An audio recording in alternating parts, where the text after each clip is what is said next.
നമസ്കാരം. Raf talk ഫുട്ബോളിലേക്ക് അവർക്കും സ്വാഗതം. ഇംഗ്ലീഷ് പ്രീമിയർ ലീഗിൽ ആഴ്സണലിൻ്റെ കുതിപ്പ് തുടരുകയാണ്. അവർ ഏകപക്ഷീയമായ 2 ഗോളിൻ്റെ വിജയം ബ്രെൻഫോർഡിന് മേൽ നേടി. അതേസമയം ചെൽസിയുടെ ഇൻകൺസിസ്റ്റൻസി ഇപ്പോൾ നോക്കുക. ചെൽസി ബാഴ്സലോണയെ തകർത്തങ്ങ് തരിപ്പണമാക്കി. 10 പേരെ വെച്ചുകൊണ്ട് ആഴ്സണലിനെ സമനിലയിൽ പിടിച്ചു. പക്ഷേ ഇപ്പോഴോ ലീഡ്സിനോട് 3-1 പൊട്ടിയിരിക്കുന്നു. എന്തൊരു ഇൻകൺസിസ്റ്റൻസിയാണിത്. അതേസമയം ലിവർപൂളിന് വിജയം എന്നുള്ളത് ഇനി വേണ്ടേ? ആ തരത്തിലേക്കാണ് കാര്യങ്ങൾ പോകുന്നത്. 1-1 സമനിലയിൽ കുരുങ്ങിയിരിക്കുന്നു. സംഭവ ബഹുലമായ ഒരു രാത്രിയായിരുന്നു ഇന്നലെ പ്രീമിയർ ലീഗിൽ. അതിൽ വോൾസ് നോട്ടിംഗ്ഹാം ഫോറസ്റ്റിനോട് 1-0 പരാജയപ്പെട്ടു.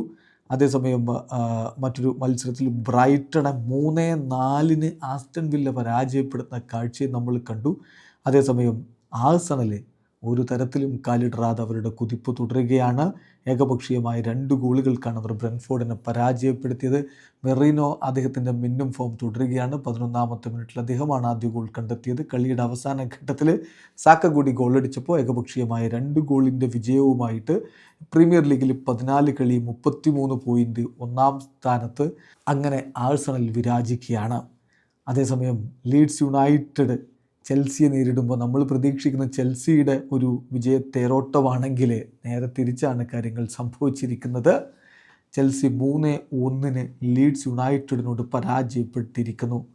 ചെൽസിയുടെ ഭാഗത്ത് സൂപ്പർ താരങ്ങൾ തന്നെ മുന്നേറ്റങ്ങൾ നയിക്കാനുണ്ടായിരുന്നു. ഡെലാപ്പും ജാവോ പെഡ്രോയും ഗിറ്റൻസും എസ്റ്റവായോയും ഒക്കെ ഉണ്ടായിരുന്നു. മധ്യനിരയിൽ എൻസോ ഫെർണാണ്ടസും ആൻഡ്രി സാൻഡോസും ഒക്കെയായിരുന്നു. എന്നാൽ കളിയുടെ തുടക്കം മുതൽ തന്നെ ലീഡ്സ് ചെൽസിയെ വിറപ്പിക്കുന്ന കാഴ്ച. 6ാമത്തെ മിനിറ്റിൽ വിയോളിലൂടെ അവർ ആദ്യ ഗോൾ കണ്ടെത്തുന്നു. 43ാമത്തെ മിനിറ്റിൽ ടനാക്കയുടെ ഗോൾ കൂടി വന്നപ്പോൾ ഇടവേള സമയത്ത് ഏകപക്ഷീയമായ 2 ഗോളുകൾക്ക് ലീഡ്സ് മുന്നിലായിരുന്നു. 2ാം പകുതിയിൽ 50ാമത്തെ മിനിറ്റിൽ പെഡ്രോനെറ്റയുടെ ഗോളിലൂടെ ചെൽസി ഒരു ഗോൾ മടക്കിയെങ്കിലും 72ാമത്തെ മിനിറ്റിൽ കാൽവർട്ട് ലെവിൻ വീണ്ടും ഗോളടിച്ചതോടെ 3-1 തകർപ്പൻ ജയത്തിലേക്ക് ലീഡ്സ് യുണൈറ്റഡ് കടന്നുപോയി. തോൽവിയോടെ 14 കളി 24 പോയിൻ്റ് 4-ാം സ്ഥാനത്തേക്ക് വീണിട്ടുണ്ട് ഇപ്പോൾ ചെൽസി എന്ന കാര്യം ശ്രദ്ധിക്കുക. അതേസമയം എന്താണ് ലിവർപൂളിന് സംഭവിക്കുന്നതെന്ന് ഒരെത്തും പിടിയും കിട്ടുന്നില്ല. 1-1 സമനിലയിൽ കുരുങ്ങിയിരിക്കുകയാണ്. സണ്ടർലൻഡാണ് അവരെ സമനിലയിൽ കുരുക്കിയിരിക്കുന്നത്. കളിയിൽ മോസലയെ വീണ്ടും ആദ്യ 11 നിന്ന് ഒഴിവാക്കി പുറത്തിരുത്തിക്കൊണ്ടാണ് കോച്ച് ടീമിനെ ഇറക്കിയത് എന്ന കാര്യം ശ്രദ്ധിക്കുക. എന്നാലും പിന്നീട് സബ്സ്റ്റിറ്റ്യൂട്ടുള്ള അദ്ദേഹം വരികയൊക്കെ ചെയ്തിരുന്നു. എന്നാലും കളി അവർക്ക് ജയിക്കാൻ പറ്റിയില്ല. 1-1 സമനില.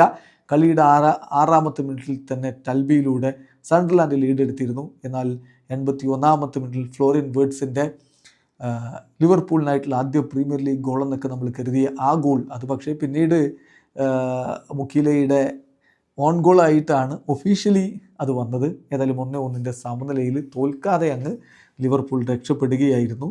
നിലവിലെ ചാമ്പ്യന്മാർ 14 കളി 22 പോയിൻ്റോടെ 8ാം സ്ഥാനത്താണ്. ഏതായാലും ഫ്ലോറിൻ വേർട്സ് കളിക്ക് ശേഷം പറഞ്ഞത് ഗോൾ ഓൺ ഗോൾ ആയല്ലോ എന്ന് പറയുമ്പോൾ അദ്ദേഹത്തിൻ്റെ മറുപടി, ഞാൻ ഗോൾ അടിച്ചോ ഇല്ലയോ എന്നുള്ളതല്ല, ഈ കളി ഞങ്ങൾ വിജയിക്കാൻ ആഗ്രഹിച്ചിരുന്നു, അത് സമനിലയിലായി എന്നുള്ളതാണ് ഇപ്പോൾ ഏറ്റവും വലിയ പ്രശ്നം എന്നാണ് അദ്ദേഹം പറഞ്ഞത്. ഏതായാലും പ്രീമിയർ ലീഗിൽ ആഴ്സണലിൻ്റെ കുതിപ്പ് തുടരുന്നു.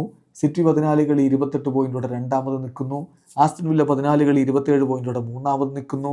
ചെൽസി 14 കളി 24 പോയിൻ്റോടെ 4ാമത് നിൽക്കുന്നു. ഏതായാലും യുണൈറ്റഡിന് ഇന്ന് കളിയുണ്ട്.